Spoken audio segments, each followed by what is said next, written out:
Sosok Nyak Kopsa, pemilik warung makan yang ngamuk saat direview jujur food vlogger AA Juju. Inilah sosok Nyak Kopsa alias Bang Madun, pemilik warung makan yang direview jujur oleh AA Juju.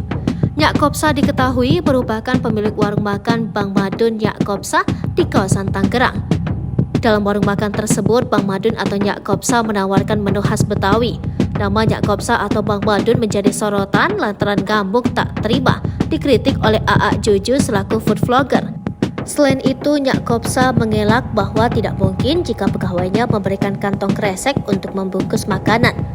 Gak mungkin 25 tahun gue ngasih kresek ke orang-orang, tuturnya.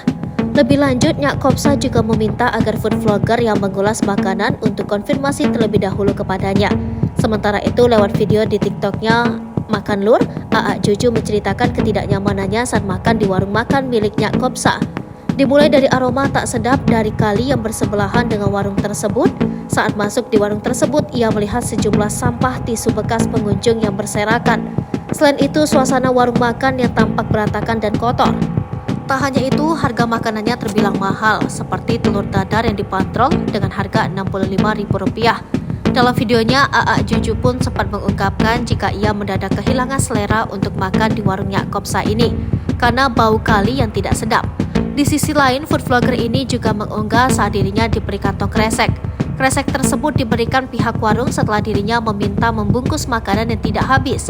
Food vlogger ini juga mengunggah saat dirinya diberi kantong kresek. Kresek tersebut diberikan pihak warung setelah dirinya meminta membungkus makanan yang tidak habis.